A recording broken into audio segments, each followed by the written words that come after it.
Hi, everybody. My name is Richard Roberts. I'm the resident dramaturg at the Indiana Repertory Theater. Thank you so much for joining us today for this post show discussion for Mrs. Harrison by R. Eric Thomas, which is streaming at irtlive.com through May 30th. And the first thing I want to say about this discussion is spoiler alert. This is a play that has a lot of twists and turns and surprises. And so if you haven't watched the play yet, I strongly urge you not to watch this conversation because I'm sure we're going to talk about things that you don't want to have spoiled for you. Instead, you should switch over and watch the pre show chat with the playwright R. Eric Thomas, a lovely gentleman who has a fascinating career writing in all kinds of different genres. We had a great conversation with him at the beginning of our rehearsal process. So, meanwhile, if you've already watched the play, now we're going to start. I'm joined by our director, Michael Burke, by Celeste M. Cooper, who plays Aisha, and by Mary Williamson, who plays Holly. Thank you, all three of you, for joining us so much. I want to start about discussing a topic that is on everyone's lips nowadays: truth. Truth is not always what it appears to be in this particular play. How did the three of you together decide when your characters were telling the truth, when they were lying, or when they were actually misremembering? It was a journey that we continued to explore all the way to the end, right? I think that Aisha in particular, depending on if I decided that that was a moment where I was telling the truth or it wasn't, it actually could change the play quite a bit. And so I was pretty conscious of that. But I would say maybe a couple weeks into rehearsal, I got a little more like, this is where I'm like misremembering, or this is where I'm telling the truth. Like I was able to kind of have a better idea when I was talking to Michael and Mary and everyone in the room, because we had a very collaborative room as well in some ways. But yeah, I think the ending was the one that we always were kind of like exploring what the truth and stuff was in that, or how to even for me to even approach that. So yeah, I feel like you had a tougher job, Celeste, because I think Aisha had more, strategy going on, in what she was, what the audience knows what she reveals. I think for Holly, a lot of it is that she really thinks she's telling the truth.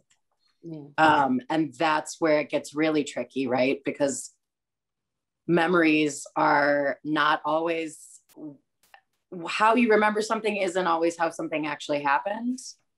And different people's experiences of a situation, you can think you're telling the truth, but it wasn't the truth for somebody else. It wasn't their truth of the moment.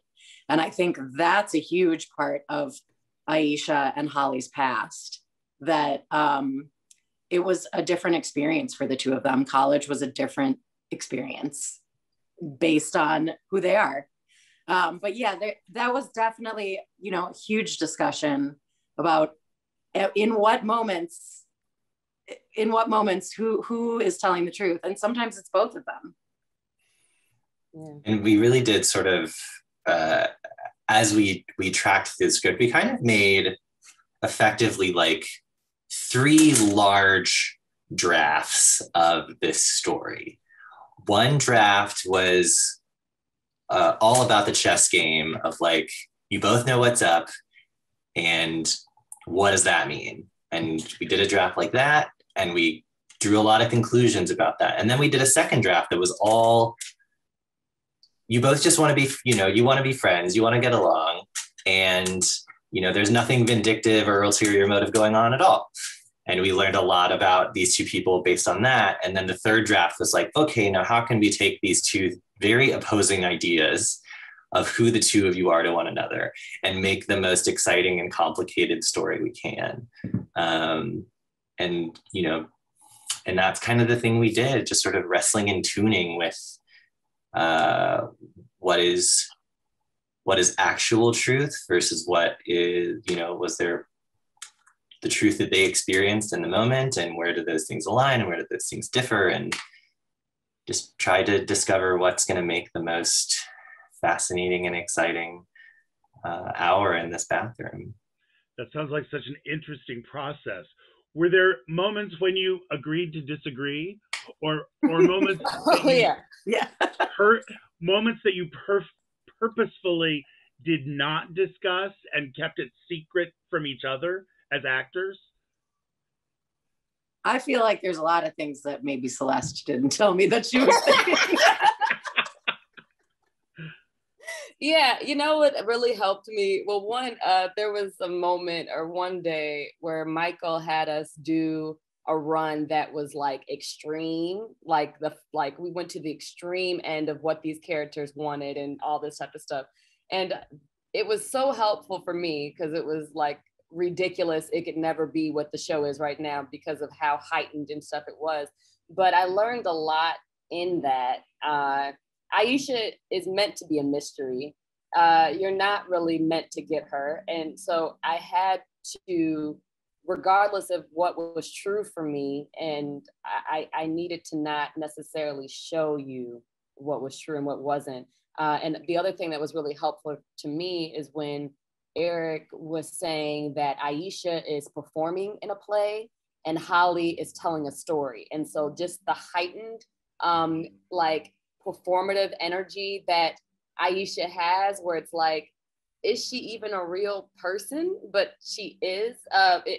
There's some work, some effort, some work to present the way that she presents. And I just think that's really interesting, which also makes it difficult as an actor to perform because I'm like, I want to feel really grounded and real. And that was something I always was like, is this believable? Are you guys, I don't want to, I know that I got secrets, but I don't want it to look like I'm not a real person. And so I was always battling with that in different ways. But I think that ultimately I just had to think about those moments, even for myself, where I have been, when I code switch, because that's kind of what it is for me with her.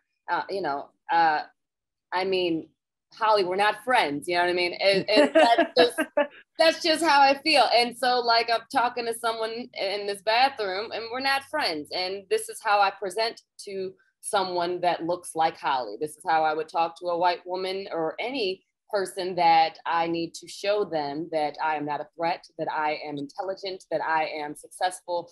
I am this walking queen. And so I basically just kind of had that type of mentality of that I'm not necessarily meant to tell a story. A storyteller like Holly is grounded and real and giving you all that stuff, but that's not what Aisha is meant to do, which was hard for me because I want you to lean in and be like, ooh, what, I like her, but also it's kind of what's up with her? Is that, I can't tell what's going on with her. And Holly, I feel like there's a nice way in because she kind of lets you know what kind of person she is from the bat, even if she's waiting for me to reveal more of reveal how we know each other.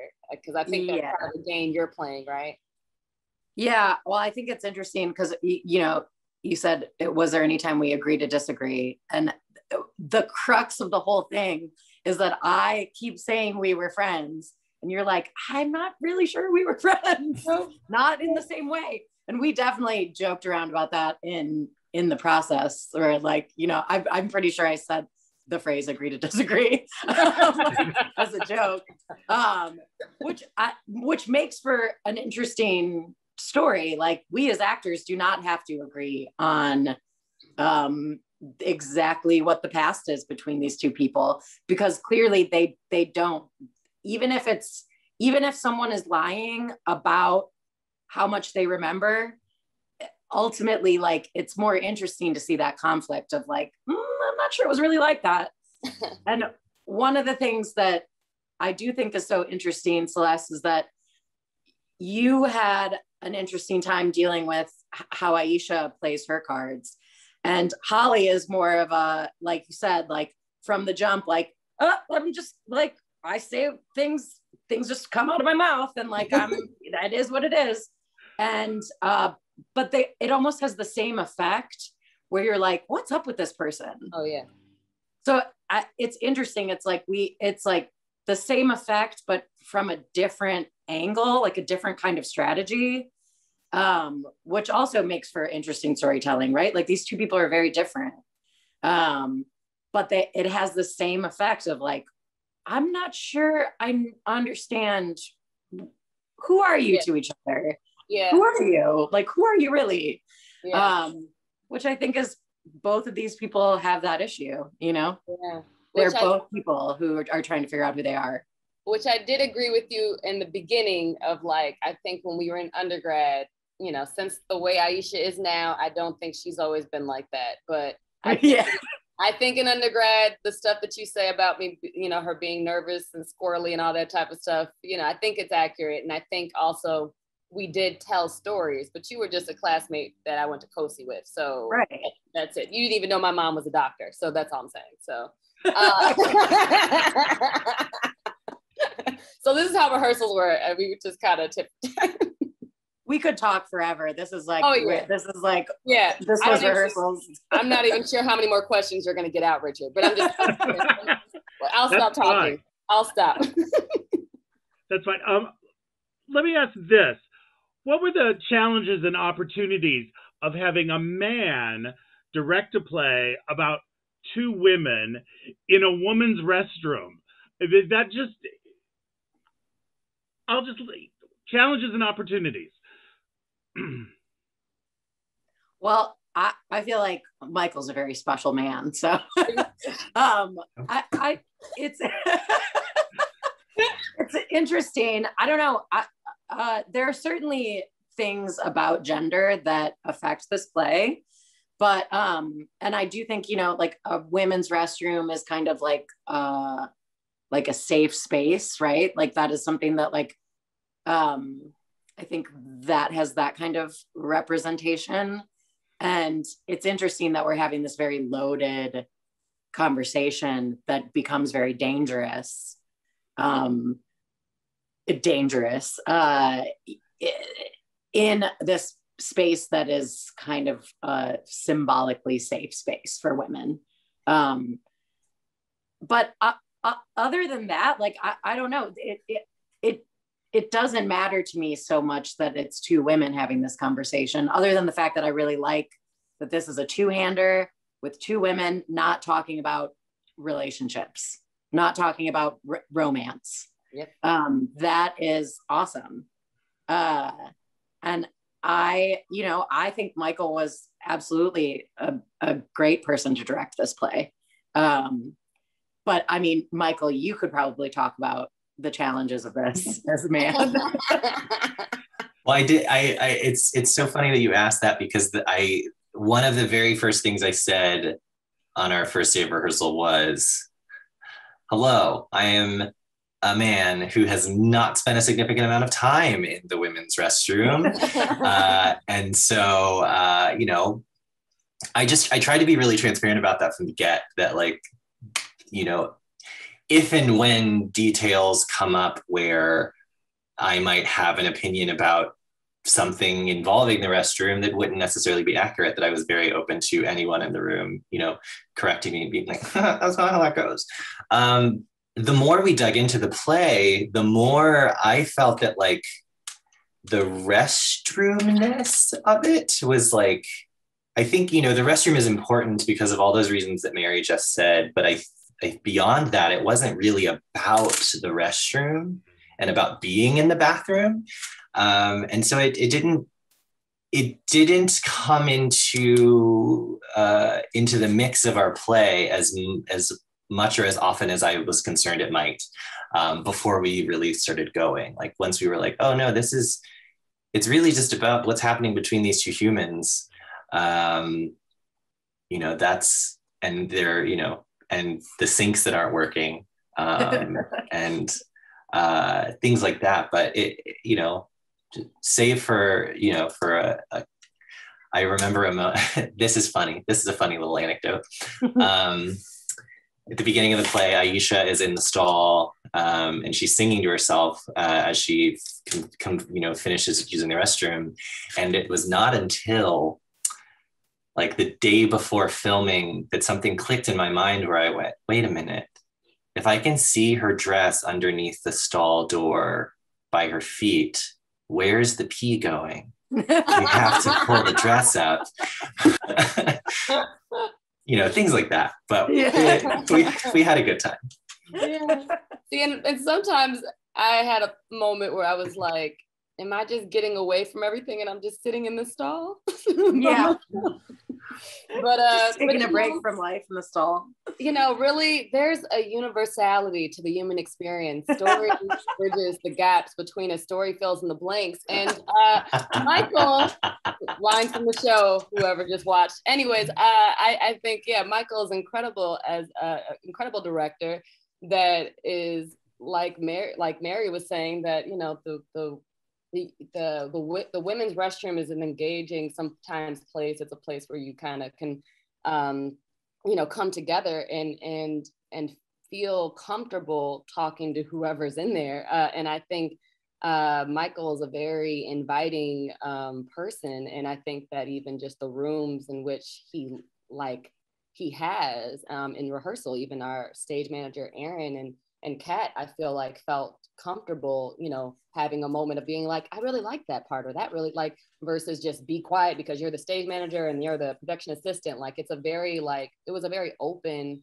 room, and that's because of how Michael ran the room essentially. So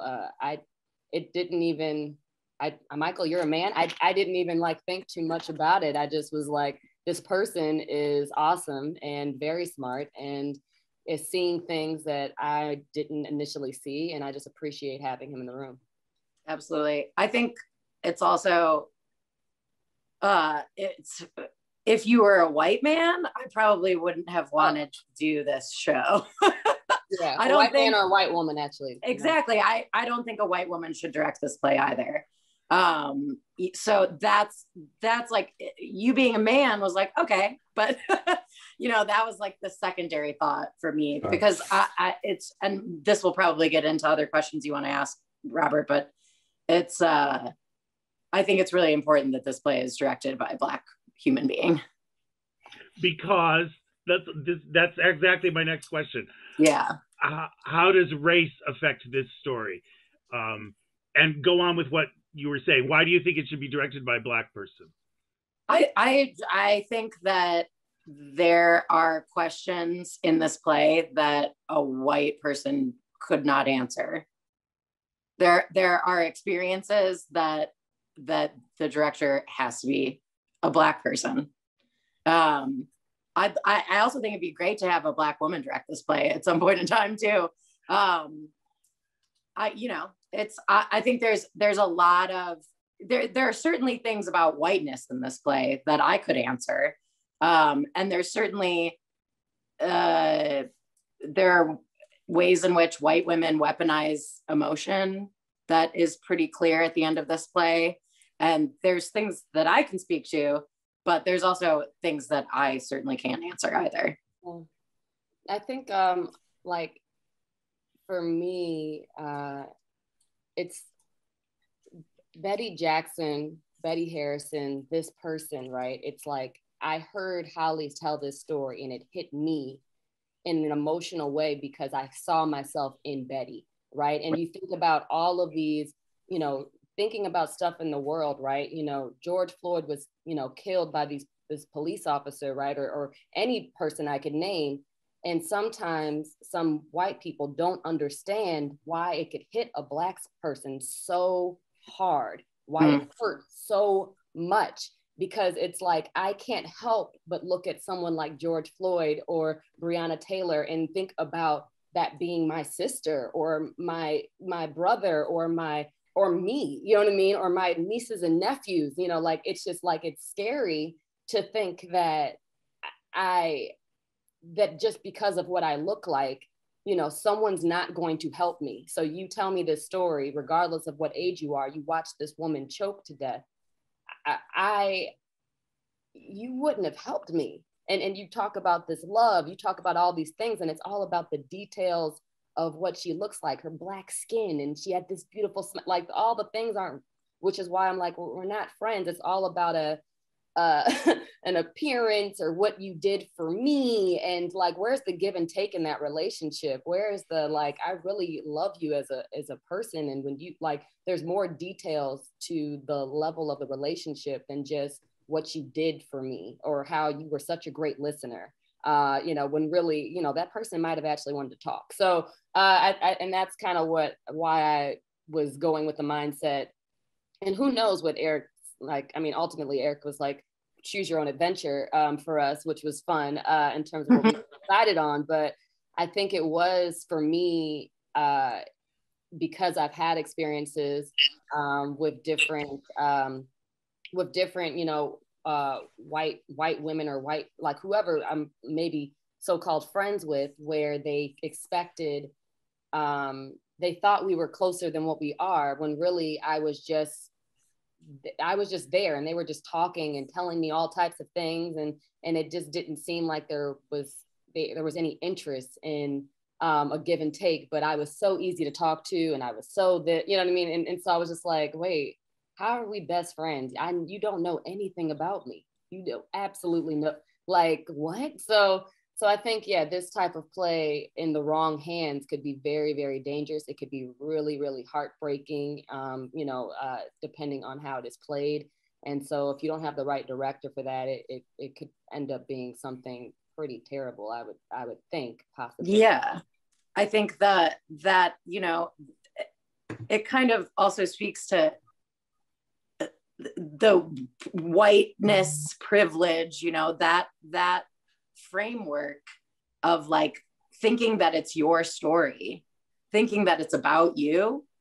That is certainly something that Black people are literally begging white people to just change your framework of your view. That's this, your view, that's your blinders up, and it's all about you.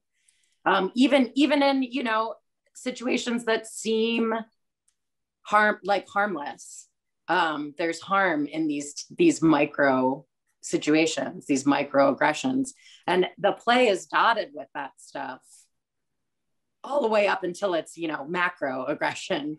And I think that in the wrong hands, and I'm not saying that all white people would whatever, not all white people. They're not all bad. But they're not. I have white friends, like that I do. I should put that on the record. I love white people. Some of them are great. I too have white friends. Mary is white, everybody, as well. I know, yeah. Like. but the play could be framed wrong, right? Like it could, the audience could potentially not get it, and that's a danger of plays about race, I think. And especially a play that's not overtly like, a lot of times we see plays about race and it's trauma, it's about Black trauma. Yeah. And this is about like real life, like situation now, it's in the present. It's very of the moment. And I think sometimes people can miss the point. White people can miss the point. Yeah, I think, just to add on the sense of, I think it's important to remember that both of the characters in this play are exaggerations. Like, sure. They both exist slightly beyond, or, slightly in the extremity of the typical average human American, on either side of the race line in this play. But in that, we get to see the thing that is actually true. And that is, just as Mary was saying, this sort of white America's inability to see beyond themselves and their version of events, their experience inside of something. And I think one of the crux of this play, and this gets back to that question about what is true and what is not, is that on the Holly side of this play, the thing that is most prevalent, I guess, in Holly's experience is that it is always, always, always, always Holly first. The stand-up is all about Holly. The story about that she tells about Betty Jackson is all about Holly. Betty Jackson is a prop in that story. Yeah. Because it's about Holly's experience of the thing, because this is happening to her and it feels really terrible to, whatever. But that is a thing that happens all the time, that Black people are constantly moving through this world, navigating white feelings, for a number of reasons, individual and systemic. And so even though this play isn't like racism is bad, trauma, which, we've got plenty of those out there. It was really important that we have those conversations. And I'm very grateful to both Celeste and Mary for being willing to really dig into, the ugliness of that on both sides. I think, Celeste, you were saying that it was so difficult sometimes to constantly feel like, you never actually just got to be yourself. And I think our playwright did that to you on purpose, because how could you ever be yourself in a world that is being dominated and dictated by a white person who insists that the story is this? And I think that is the unfortunate reality that we often find ourselves in. So it's, and it's so smart in that way, because it never,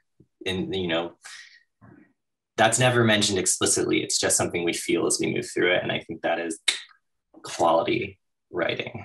And I think even Michael and Mary knows too, like heard me in rehearsals talking about just even thinking about how white people will even perceive my character. Like I'm still trying to navigate and make room for white people, because I don't want to be the angry Black woman at the end. But at the same time, there are so many things that Holly said to me throughout the play, talking about my hair, talking about, I finally figured it, like all these different little jabs that I'm just smiling off and like, it's not a big deal. I'm not going to let this get to me. So by the time I do blow, is that the thing that everyone pays attention to? Or is it the fact that, man, Holly has been pushing Aisha's buttons from the beginning, you know what I mean? And not that I haven't pushed Holly's buttons at all, but I just noticed as an actor playing it, I was still trying to make room. I still wanted to be inviting as a character, but I was like, oh, I think I'm still trying to, make space where really I'm not supposed to be doing that. So yeah, no, it's really interesting that the challenge of the show. Exciting though, but it was definitely a challenge. I think that's doubly hard too as a Black woman. Like Black women constantly have to navigate that.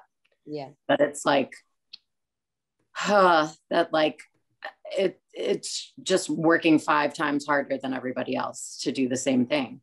And the fact that you still have to be like, I hope people like me, like that I think women have to navigate that in a different way than men, and especially Black women, that it's this constant weight of like, if I don't act right, then people are going to write me off completely.